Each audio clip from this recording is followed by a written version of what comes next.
And welcome to the lecture. चलें start करते हैं 3D की अंडरस्टैंडिंग से। What is 3D? सबसे पहले तो हमारे जहन में ये सवाल आता है कि 3D क्या होता है। 3D का मतलब है 3 डायमेंशंस, जो कि x, y और z होते हैं। x का मतलब विड्थ, y का मतलब हाइट और z का मतलब डेप्थ लिया जाता है।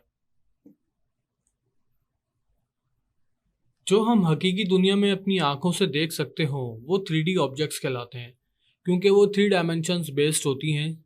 जैसा कि आपका सेलफोन, जिसकी हाइट होती है, लेंथ होती है और थिकनेस यानी कि डेप्थ होती है।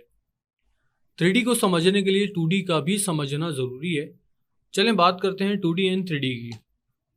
जैसे 3D 3 डायमेंशनल होता है, बिल्कुल इसी तरह 2D 2 डायमेंशनल होता है। इन दोनों में फ़र्क सिर्फ Z यानी डेप्थ का होता है। 2D और 3D की जो कंपैरिजन विंडो आप देख रहे हैं, जिसमें आपके राइट पे 3D है और जो मिड में है वो 2D है, इन दोनों में सिर्फ और सिर्फ Z यानी डेप्थ का फर्क है। अगर हम 3D के अंदर से Z को निकाल दें, इरेज कर दें, तो वो भी सिर्फ और सिर्फ एक 2D ऑब्जेक्ट रह जाता है। फॉर एग्जाम्पल, अगर आप देखें, ये भी सिर्फ 2 एक्सेस हैं, X और Y, और यहाँ 2D में भी सिर्फ 2 ही एक्सेस आपको देखने को मिलेंगे, X और Y। इसी तरह से हमारे जितने भी शेप्स हैं वो सब के सब 2D कहलाते हैं, क्योंकि शेप्स का मतलब ये होता है कि आपने जस्ट सिर्फ किसी भी ऑब्जेक्ट के शेप को जस्टिफाई करना होता है कि वो शेप स्क्वायर है, सर्किल है या रेक्टेंगल है या व्हाटएवर लाइन है। जब हम किसी ऑब्जेक्ट की फॉर्म को देखते हैं तो उस फॉर्म से हम उस शेप को ड्राइव करते हैं। जैसे 3D 3 डायमेंशनल होता है, बिल्कुल इसी तरह 2D 2 डायमेंशनल होता है। इन दोनों में फर्क सिर्फ Z यानी डेप्थ का होता है। इसको हम थोड़ी एग्जांपल से समझ लेते हैं। जैसा कि आप देख रहे हैं, एक एग्जांपल आपके सामने स्क्रीन पे मौजूद है, जिसमें आपके राइट पे एक 3D इमेज है और आपके लेफ्ट पे एक 2D इमेज है। जो 3D इमेज आप देख रहे हैं वो क्योंकि एक सॉफ्टवेयर से 3D वर्ल्ड के अंदर क्रिएट की गई है, इसलिए उसके अंदर आपको प्रॉपर डेप्थ फील होगी। और जैसे कि 2D इमेज जो कि आपके लेफ्ट पे मौजूद है, उसमें आपको एक फ्लैटनेस फील होगी और उसमें आपको डेप्थ नजर नहीं आएगी, क्योंकि 3D इमेज एक 3D सॉफ्टवेयर को यूज करते हुए बनाई गई है, इसीलिए उसके अंदर आपको डेप्थ नजर आएगी।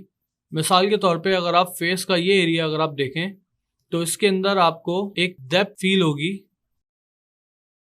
और 2D इमेज की अगर मैं बात करूं तो यहाँ पे देखें, आपको बिल्कुल फ्लैट एरिया नजर आएगा। इसी तरह से जितनी भी एग्जांपल्स आप आगे देखेंगे उन सब में आपको डिफरेंस क्रिएट हो जाएगा, एक 3D क्रिएटेड इमेज के अंदर और एक 2D इमेज के अंदर। आप इसमें देख सकते हैं बहुत वाज़ेह फर्क मौजूद है एक 2D और 3D का। यहाँ पर मैं आपको ये बात वाज़ेह कर दूं कि तमाम की तमाम इमेजेस 2D हैं, मगर कुछ इमेजेस 3D सॉफ्टवेयर्स को यूज करते हुए बनाई गई हैं, इसीलिए उन इमेजेस के अंदर आपको 3D फील आएगी। ये मैं आपको 3D की अंडरस्टैंडिंग देने के लिए दिखा रहा हूँ। इन इमेजेस को देखने के बाद हम 3D वर्क स्पेस में जाके 3D को समझेंगे। चलें चलते हैं अपने अगले लेक्चर की तरफ, जिसमें हम देखेंगे कि माया किस तरह से काम करता है, और इसको समझने के लिए हमें सबसे पहले माया का इंटरफेस समझना जरूरी है। चलें स्टार्ट करते हैं माया के इंटरफेस की तरफ।